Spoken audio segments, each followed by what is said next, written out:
අද අපි කතා කරන්නේ මිනිසුන්ට තාමත් අභේරසක් වෙච්ච කුතුහලයෙන් පිරුණු ඒරියා 51 ගැනයි. ඒරියා 51 කියන්නේ ඇමරිකාවේ නෙවේඩා කාන්තාරයේ පටු වලල්ලක් මත ඉදිකළ පිටසක්වල තාක්ෂණය ගැන ඇමරිකන් රජය ඉතා රහසිගතව පරීක්ෂා කරන ස්ථානයක්. මේ ඉතිහාසය 1950 ගණන් දක්වා විහිදෙනවා.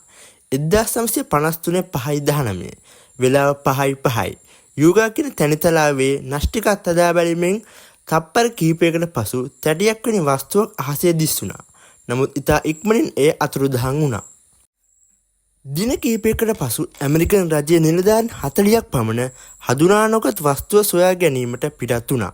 අදාහගත නොහැකි දේ වුණේ එම යානයේ කිසිදු හීරීමක් නොපැතුණු එකයි. ඊටත් වඩා අද්භූත දේ වූයේ එම යානය තුළ හඳුනා නොගත් ජීවීන් 4ක් සිටින බවයි. එයින් පසු ඇමරිකන් රජය වහාම මෙම යානය ග්ලූම් ලේක් වෙත රැගෙන ගියා. ඒ වර්තමාන ඒරියා 51 පවතින මිනිසුන්ගේ හුදකලා අධිආරක්ෂිත කලාපය. මෙසේ සිදු කළේ මේ මිනිසුන්ගෙන් සංගවාගෙන අවශ්‍ය ඉදිරි පරීක්ෂණ කටයුතු කර ගැනීම සඳහායි. මෙම අනතුරෙන් දිවි ගලවාගත් එක් ජීවියෙක් ඒරියන් 51 ඇති බවට කටකතා පැවරෙනවා. ඔහුගේ නම ජේ රොඩ්.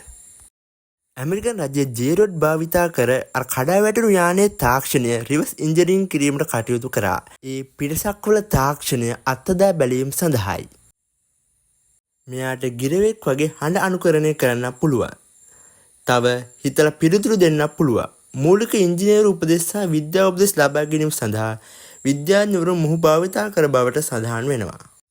මෙම සාක්ෂිය තවත් සනාථ කරමින් බූරිෂ් නම් තවත් ඒරියා 51 වැඩ කළ මයිකල් බයිස් කෙනෙක් හිටියා. මොහු පවසන්නේ තමන්ට පැවරුණේ මොහුගේ සෞඛ්‍ය තත්ත්වය අධ්‍යයනය කරමින් මොහු තවත් කල ජීවත් කිරීමට අවශ්‍ය කටයුතු කරන ලෙසයි.